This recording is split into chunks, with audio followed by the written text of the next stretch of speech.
Olá, pessoal. A partir de hoje, a gente vai estudar séries financeiras.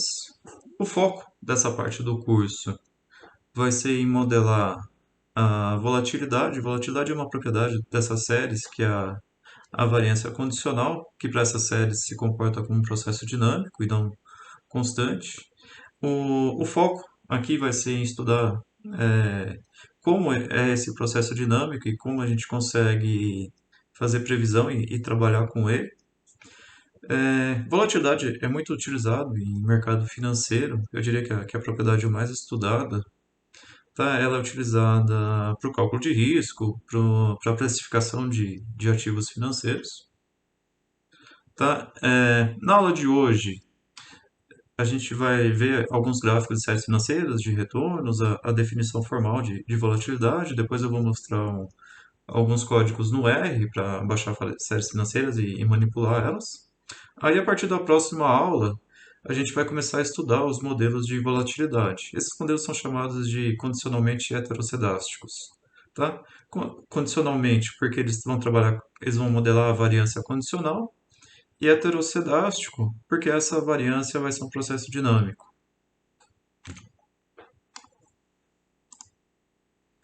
Bom, aqui eu tenho um gráfico da série da ação da Petrobras, no caso a série de código Petro 4. Tá? Ela foi observada lá de janeiro de 2015 até o final de dezembro de 2020. Aí, né, olhando esse gráfico, a gente percebe várias coisas, né? A primeira é aqui lá, quando teve toda aquela ação da Lava Jato, né, envolvendo corrupção na Petrobras, a ação caiu bastante. Aí depois, né, mais ou menos quando teve o impeachment, né, por meados de 2016.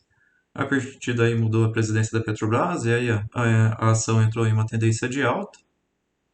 Aí lá em 2018 teve a greve dos caminhoneiros. Eu não sei exatamente aqui qual que é. Teve a greve dos caminhoneiros e também teve o chamado Joesley Day, que foi quando, né, apareceu uma acusação envolvendo o presidente na época, o Michel Temer. Tá? Se eu não me engano, essa primeira queda do Wesley Day e da segunda da greve dos caminhoneiros, ou talvez seja o contrário, eu não lembro exatamente. Bom, mas em seguida a série retomou a tendência de alta até 2020, né, que por conta da pandemia, né, não só a ação da Petrobras, mas todas as ações da Bolsa tiveram uma forte queda. Tá, então essa queda enorme ocorreu lá por março de 2020. E desde então, mesmo ainda no, né, eu estou gravando esse vídeo dia 27 de março de 2021, tá? Mesmo não tendo ainda terminado a pandemia, né, ela retomou uma tendência de alta. Bom, então a gente vai ver agora como que é a definição de retornos, tá? Então vamos supor que a série, né, financeira observada é lá o nosso x1 até xn, tá? Por exemplo, naquela série que a gente acabou de ver. Aí retornos, também chamado de retornos financeiros, né, podem ser calculados de duas formas. O chamado retorno aritmético, que ele é dado por essa expressão. Basicamente, a gente pega a variação da série temporal. No caso aqui, geralmente diário, tá? Mas pode ser retornos semanais ou mensais, tá? Conforme for conveniente. Tá? Então a gente pega lá a variação e divide pelo ponto anterior, tá? A gente fazendo esse processo, obviamente a gente retira a escala da série. E a gente vai ver daqui a pouco que a série também se torna estacionária, tá? Então, aquela série que a gente viu que é uma série com forte tendência, quando a gente olhar para o retorno dela, isso vai ser uma série estacionária, tá? Então, essa aqui é a definição de retorno aritmético, e a gente tem também a definição de retorno logarítmico, tá? Que é basicamente, né, no caso do log, então a gente pega a série no ponto atual, divide pelo ponto anterior e toma o log. De novo, isso aqui vai transformar a série em estacionária, com média zero, tá? Bom, e aí algumas propriedades, né, que serve tanto para uma definição quanto para outra. A gente vai ver daqui a pouco que uma definição ou outra, em termos práticos, não faz tanta diferença, tá? Bom, a primeira delas é, se a série teve uma variação positiva, o retorno vai ser positivo. Se ela teve uma variação negativa, o retorno vai ser negativo e o retorno vai medir, né, o quanto foi essa variação relativa ao ponto anterior. Né? E, obviamente, então, quanto maior a variação na série X, também maior vai ser o retorno, né, em valores absolutos. Se variou muito para cima, o retorno vai ser um valor positivo alto. Se variou muito para baixo, então vai ser um valor negativo, tá? Expressivo. Tá? E por conta dessa divisão, né, em ambos os casos, a série de retornos será livre de escala. Bom, aqui eu tenho um exemplo, então, para a série da Petrobras, lá para a série de código Petro 4, para aquele mesmo período, né, indo lá de 2015 até final de 2020. Bom, e se vocês observarem, né, no gráfico de cima é a série de retornos aritméticos, né, embaixo é a série de log retornos. Notem que um gráfico para o outro é muito semelhante, inclusive em termos de valores. E de fato, se a gente plotar uma série contra a outra, isso dá basicamente uma reta. Ou seja, em termos práticos, eu trabalhar com uma definição de retornos ou com a outra não faz tanta diferença do ponto de vista prático, tá? Porque numericamente elas são muito próximas, tá? Bom,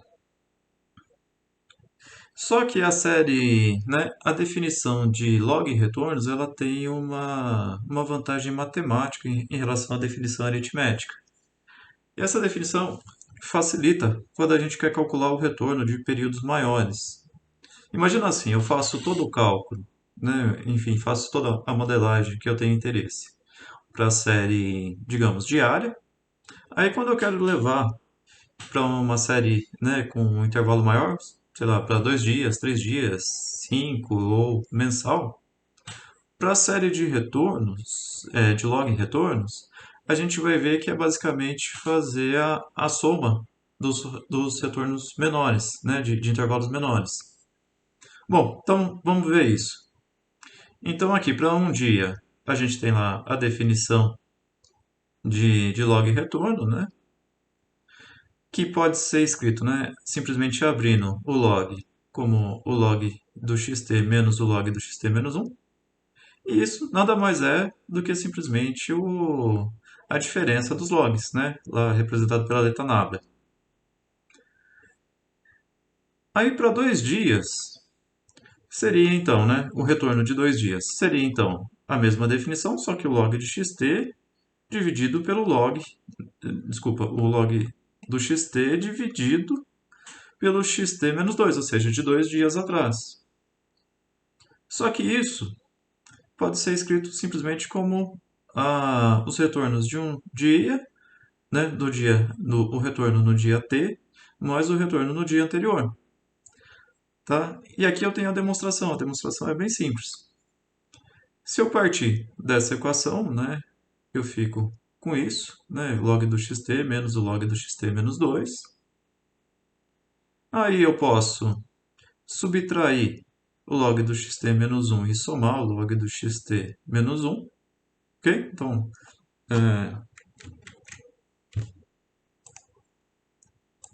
essa expressão anula essa, né? Então, eu somo e subtraio ela.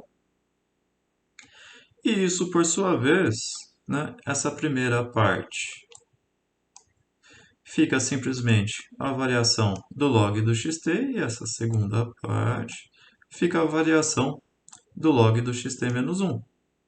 Bom, agora trazendo dessa equação de cima, isso aqui seria simplesmente o yt, né, que é o que temos aqui.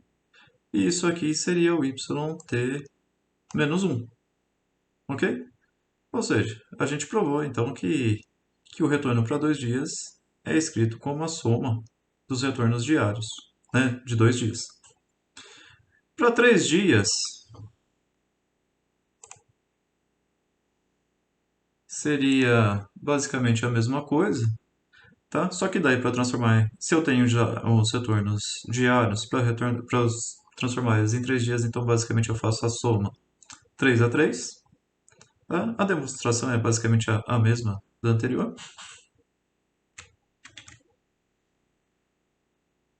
Bom, e qual que é a vantagem de fazer isso, né? Lembra que a gente vai trabalhar com variância condicional.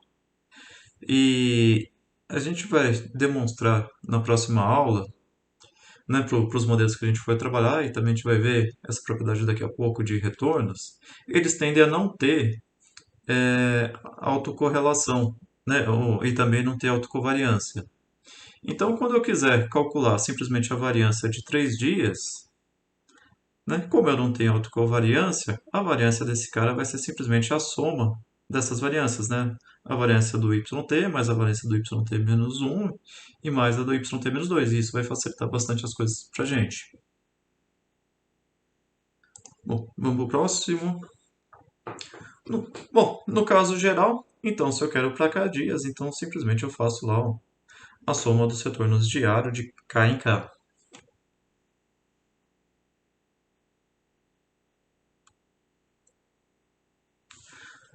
Bom, agora, algumas propriedades da série de retornos, né? Seja de 1 dia, 2 dias, 3 dias, como for. É, a média condicional delas é zero, tá? A média incondicional é zero também, e a condicional também é zero, de um modo geral. A variância condicional é um processo dinâmico, como eu tinha comentado lá atrás, tá? Ou seja, a variância condicional é representada, né, pela variância, né, do yt, dado todo o histórico, né, que aqui a gente representa por esse t-1 sobrescrito. E isso vai ser uma função que a gente vai chamar de ht. Tá? E basicamente os modelos que a gente vai ver, eles vão modelar ht. Tá? Eu já tinha comentado nisso, né, por causa dessa propriedade do ht não ser constante. Os modelos para isso são chamados de condicionalmente heterocedásticos. E segue, né, dessa propriedade que, como a média condicional é zero, então a variância condicional, né, ela basicamente seria o valor esperado do y ao quadrado, né, o valor esperado condicional, mais o valor esperado tudo ao quadrado, né? Esse cara aqui é ao quadrado, só que como é zero, então a variância condicional, né, no caso o ht, fica sendo simplesmente o valor esperado condicional do y do retorno ao quadrado. Tá? Bom, o termo volatilidade, para a gente aqui no curso, né, que é um curso mais voltado para a estatística, ele vai ser definido na forma como eu comentei, vai ser definido como a variância. É, alguns livros, principalmente relacionados à área de economia, né, mais voltado a cursos de economia, alguns preferem definir volatilidade como sendo o desvio padrão condicional. Ou seja, seria equivalente a tomar como volatilidade a raiz do nosso HT, ok? Só que para a gente, né, como é um curso de estatística, então vai ser a variância condicional e não o desvio padrão condicional. Bom, algumas propriedades que geralmente a gente observa, né, em retornos, além daquelas outras. Quando a gente constrói um gráfico ACF da série de retornos, eles não mostram autocorrelação, tá? A série de retornos de modo geral, é livre de correlação e de autocorrelação e de autocovariância. Por outro lado, como a variância é um processo dinâmico, né? A variância condicional é um processo dinâmico, se a gente fizer um gráfico ACF dos retornos ao quadrado, eles tendem a mostrar autocorrelação. Tá? Daqui a pouco eu vou abrir o R e a gente vai ver isso para algumas séries de fato. tá? E essas autocorrelações são apresentadas, né, nos modelos de volatilidade para estimar o HT, né? Ou seja, esses modelos esses foram construídos justamente para estimar o HT, tá? Bom, daquilo que a gente acabou de ver, então o HT é basicamente o valor esperado condicional da série de retornos ao quadrado. E uma outra propriedade que é famosa, né, é chamado cluster de volatilidade. Quando a gente pega uma série de retornos, deixa eu voltar aqui. Ops. Aqui, se vocês notarem, existem regiões da série de retornos que o padrão de oscilação é maior do que outros períodos. Então, por exemplo, aqui a gente tem um período com maior variância, depois aqui, de novo, um período com maior variância, né? E depois aqui, lá por março de 2020, tá? É, isso, tá? Deixa eu marcar aqui. É o chamado, né, clusters de volatilidade, tá? E os modelos que a gente vai estudar, eles justamente tentam, né, a modelar isso, a entender esse processo para conseguir traduzir para conseguir projetar ele no futuro.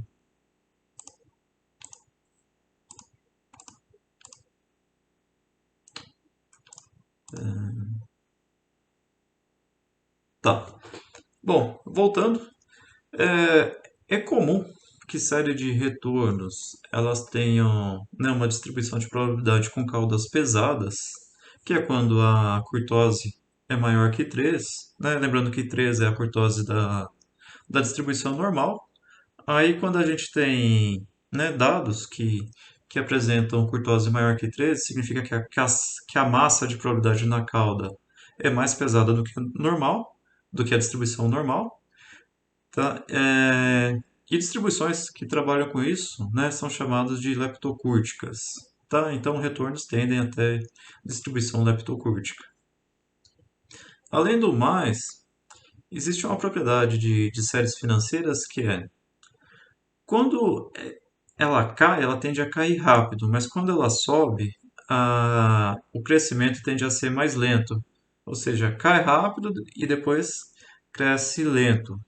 Isso acaba por gerar uma assimetria nos retornos, tá? Então é muito comum que em séries de retorno a gente encontre que o coeficiente de assimetria é menor que zero. Bom, agora a gente vai abrir o R, né, e ver alguns códigos lá.